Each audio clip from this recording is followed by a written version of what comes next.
You know, we looked everywhere, and when I say everywhere, I mean everywhere on the planet for a place that could be this beach that I imagined in my head, that had walls and a beautiful cove, and it seems like there must be some place like this, but there were certain restrictions, like there couldn't be any trees, there couldn't be any life near there. It has to be desolate, just beach and then a rock wall. We started looking for 2 specific locations, one being a private, magical beach, and then the other being a spectacular resort. And both had to really, you know, seduce our characters when they showed up, and they felt like they were somewhere special and had this really, this feeling of, you know, euphoria. And so we looked all over the world, literally all over the world. And the Dominican Republic, we found El Valle, which is this beautiful cove. The idea of an isolated beach with the weight of a wall containing our guests for the next couple hours became more interesting for us visually and story-wise. And the idea of a beach that when we walk out and when we reveal it is something that you want to be at. You want to, you know, take your sandals off, take your shirt off, and jump in the water. What then has to happen quickly is that same thing that was inviting to you, it was important that it became the villain in the story as it progressed, as that's what's actually containing us on this beach.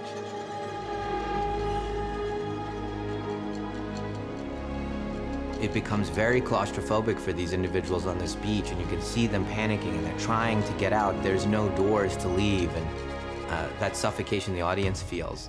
And what used to be beautiful now becomes oppressive and dangerous. The water, which looks so beautiful at first, just becomes death to you. That slow turn from something that was safe to something that's unsafe was a beautiful goal of ours in the movie.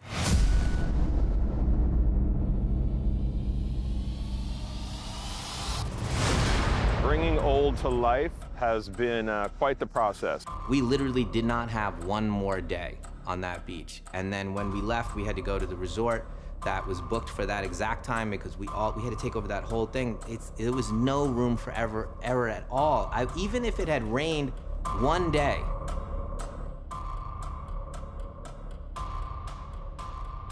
We're gonna be facing high winds, high surf, high tides, and shifting sand.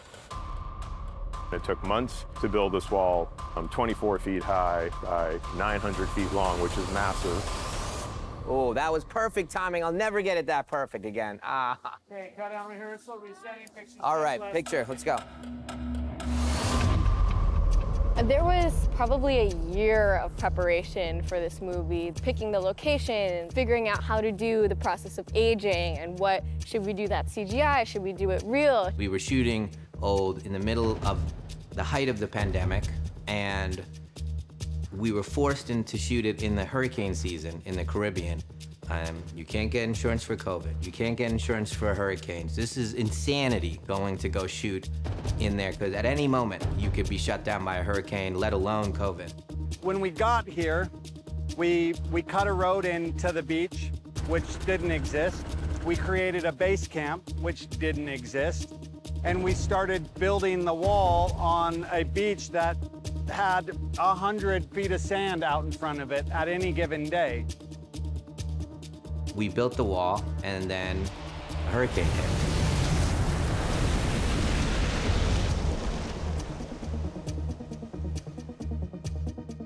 We just decided to build it again, but build it back as far away we could get from the water and as close to the trees to protect it. When you see the movie, it will be seamless between the organic real wall and our constructed wall. Naaman did an incredible job building this wall on that beach. It looks absolutely real.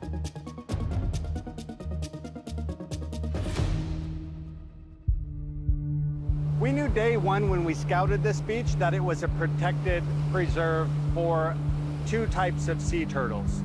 We had a local on our crew that was just in charge of staking out and making sure that not only us, didn't affect them, but the local dogs, the local people, the local tourists. And all we had to do was make sure that we knew where they were at.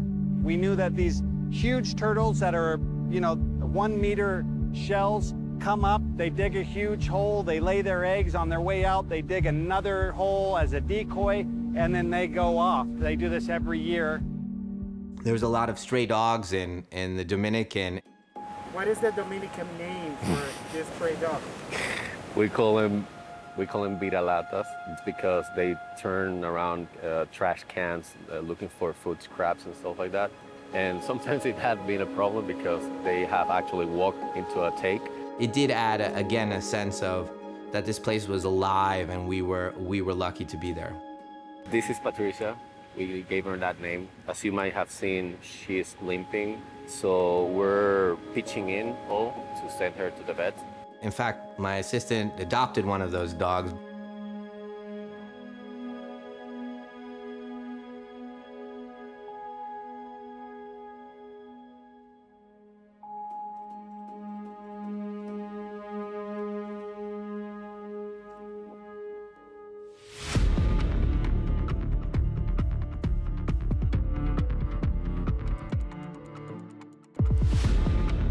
You have to shoot the beginning of the script in the morning, and the middle of the script in the middle of the day, and the end of the script at the end of the day, every day. And then on top of it, the hurricane season kept on taking the beach away, eating the beach away. We had to become experts in the motion of water and how many joules of energy are in waves. And we had to learn all of that to say, hey, at 2 p.m., we're gonna lose most of the beach as the high tide comes in. We have to get this scene and that scene done. There was no room for error at all. We shot this in a very specific amount of time, and we literally did not have one more day. That's how tight it was.